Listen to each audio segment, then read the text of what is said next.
Hi friends, welcome back. അപ്പം ഞാൻ ഇന്ന് വന്നിട്ടുള്ളത് അടിപൊളി ഹോം മെയ്ഡ് ബോണ്ടി റെസിപ്പിയും കൊണ്ടാണ്.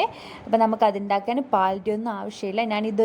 ഒരു പാക്കറ്റ് അമൂലിൻ്റെ സാഷ പാക്ക് ഉണ്ടല്ലോ, പാൽപ്പൊടീൻ്റെ, അത് നല്ല ചൂടുവെള്ളത്തിൽ ഒരു അര ഗ്ലാസ് ചൂടുവെള്ളമാണ് ഞാൻ എടുത്തത്. അതിൽ നല്ലപോലെ കലക്കി എന്നിട്ടൊന്ന് മിക്സ് ചെയ്യുന്നതാണ്. ഇനി നമുക്ക് മിൽക്ക് മെയ്ഡിൻ്റെ ആവശ്യമില്ല. പഞ്ചസാര 2 തവി പഞ്ചസാര ഇട്ട് കൊടുക്കാം. അപ്പം നിങ്ങളുടെ കയ്യിലുള്ള ഡെസിക്കേറ്റഡ് കോക്കനട്ട് അനുസരിച്ചിട്ട് പഞ്ചസാര ഇട്ട് കൊടുക്കാം. ഞാൻ 2 തവി പഞ്ചസാരയാണ് ഇട്ട് കൊടുത്തത്. എന്നിട്ട് നല്ല പോലെ ഒന്ന് കുറുക്കിയെടുക്കാം.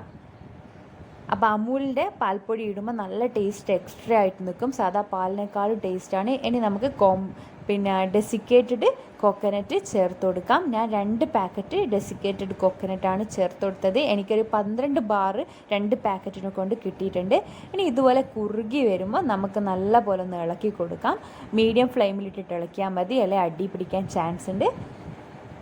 അപ്പോൾ നമുക്കൊരു തവി വെച്ചിട്ട് എടുത്തു നോക്കുമ്പോൾ മനസ്സിലാവും ഇത് നമുക്ക് ഷേപ്പ് ചെയ്യാൻ പറ്റുന്ന ഒരു കൺസിസ്റ്റൻസി ആയിക്കഴിഞ്ഞാൽ നമുക്ക് ഫ്ലെയിം ഓഫ് ചെയ്തിട്ട് ഒരു നല്ലോണം തണുക്കാൻ വെക്കാം. ഫ്രിഡ്ജിൽ വെച്ച് തണുപ്പിച്ചാൽ നല്ലതാണ്. വേഗം തന്നെ നമുക്ക് നമ്മുടെ പണിയൊക്കെ സെറ്റായി കിട്ടും. ഇനി നമുക്ക് ഒരു പാക്കറ്റ് മിൽക്ക് ചോക്ലേറ്റ് വേണം. അത് ഞാൻ ഒരു വലിയ പാക്കറ്റ് തന്നെ ഇതുപോലെ ക്രഷ് ചെയ്തിട്ടിട്ട് ഡബിൾ ബോയിലിംഗ് ചെയ്യാൻ വെച്ചതാണ്. അപ്പോൾ ഡബിൾ ബോയിൽ ചെയ്തിട്ട് നമുക്കിതിനെ മെൽറ്റ് ചെയ്തെടുക്കാം. അപ്പോൾ നമ്മുടെ ഡെസിക്കേറ്റഡ് കോക്കനട്ട് നല്ലോണം തണുത്ത് വന്നിട്ടുണ്ട്. നമ്മുടെ ബോണ്ടീൻ്റെ ഉള്ളിലത്തെ ഫില്ലിങ് നല്ലോണം തണുത്ത് വന്നിട്ടുണ്ട്. ഇനി നമുക്ക് ഷേപ്പ് ചെയ്ത് കൊടുക്കാം. ഇതുപോലെ ഉരുട്ടിയിട്ട് ചോക്ലേറ്റിൻ്റെ ഷേപ്പിലേക്ക് മാറ്റിയെടുക്കാം. അപ്പോൾ ഷേപ്പൊക്കെ നിങ്ങളുടെ ഇഷ്ടത്തിന് നിങ്ങൾക്ക് ചെയ്യാം. പിന്നെ ഈ ഒരു കൺസിസ്റ്റൻസിയിൽ കിട്ടിക്കഴിഞ്ഞാൽ നമുക്ക് നമ്മുടെ ഇഷ്ടത്തിന് നല്ല വൃത്തിക്ക് നമുക്ക് ഷേപ്പ് ചെയ്യാൻ പറ്റും. അതേ സ്ഥിതിക്ക് നിങ്ങളോട് വെള്ളം കൂടി പോവുകയൊക്കെ ചെയ്ത് കഴിഞ്ഞാൽ കുഴഞ്ഞു പോകും. അപ്പോൾ അത് നല്ലപോലെ ശ്രദ്ധിക്കുക. ഡെസിക്കേറ്റഡ് കോക്കനട്ട് നമ്മുടെ കയ്യിൽ എത്രയുണ്ടോ അതനുസരിച്ചിട്ട് വേണം നിങ്ങൾ പാലോ അല്ലെങ്കിൽ പാൽപ്പൊടി ചേർത്ത് കൊടുക്കാനേ. നിങ്ങൾക്ക് വേണമെങ്കിൽ പാൽ യൂസ് ചെയ്യാം. പക്ഷേ അമൂലിൻ്റെ പാൽപ്പൊടി ആകുമ്പോൾ കുറച്ചും കൂടി ഈ ഫ്ലേവർ നല്ല അടിപൊളിയായി കിട്ടുന്നുണ്ട്. സാധാ പാലിനേക്കാളും മുന്തി നിൽക്കുന്നുണ്ട്. അപ്പം നമുക്കെല്ലാം ഇങ്ങനെ ഒന്ന് ഷേപ്പ് ചെയ്തിട്ട് എടുക്കാം.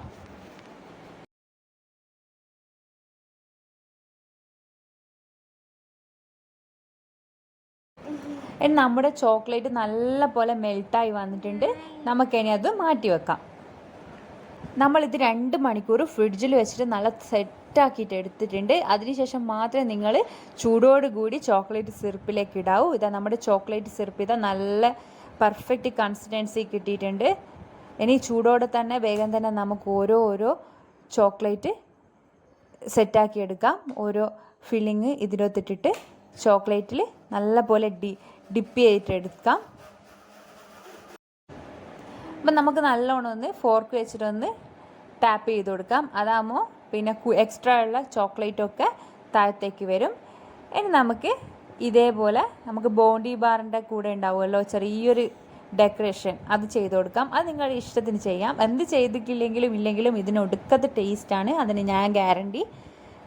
ഇനി നമുക്ക് ഒരു ബട്ടർ പേപ്പറിലോട്ട് മാറ്റാം. അതാകുമ്പോൾ വേഗം എനിക്ക് തോന്നുന്നത് ഇത് ഞാൻ ബട്ടർ പേപ്പറിൽ വെച്ച് ഒരു 10 മിനിറ്റിനുള്ളിൽ തന്നെ ഇത് നല്ല സെറ്റായി കിട്ടിയിട്ടുണ്ട്. എന്നാലും ഞാൻ ഫ്രിഡ്ജിലൊക്കെ വെച്ച് 1 മണിക്കൂർ സെറ്റാക്കിയിട്ടാണ് പുറത്തേക്ക് എടുത്തത്. എല്ലാം നല്ല പെർഫെക്റ്റായി കിട്ടിയിട്ടുണ്ട്. നിങ്ങൾക്ക് വേണമെങ്കിൽ ഇതിൻ്റെ കൂടെയുള്ള എക്സ്ട്രാ ചോക്ലേറ്റ്സൊക്കെ കളയാം. പക്ഷെ ഞാൻ അതൊന്നും ചെയ്തിട്ടില്ല, കാരണം ചോക്ലേറ്റാണ് എല്ലാവർക്കും ഇഷ്ടമാണ്. അപ്പോൾ ഞാൻ വെച്ച് അതുപോലെ തന്നെ നിൽക്കട്ടെ, എന്തായാലും കഴിക്കുവാണല്ലോ, വേസ്റ്റ് ചെയ്യേണ്ടാന്ന് വിചാരിച്ചു. അപ്പം ഞാനൊന്ന് മുറിച്ച് കാണിച്ചു തരാം. നല്ല പെർഫെക്റ്റ് ഷേപ്പ് കിട്ടിയിട്ടുണ്ട്. പിന്നെ ടേസ്റ്റ് ആണെങ്കിൽ അടിപൊളി ടേസ്റ്റാണ്. ഒരാളോട് പറയാണ്ട് ഒരിക്കലും ഇത് നമ്മൾ ഹോം മെയ്ഡാണെന്ന് ഒരിക്കലും പറയില്ല. അപ്പോൾ എല്ലാവരും ട്രൈ ചെയ്തിട്ട് എന്നോട് ഫീഡ്ബാക്ക് പറയണം. Thank you for watching.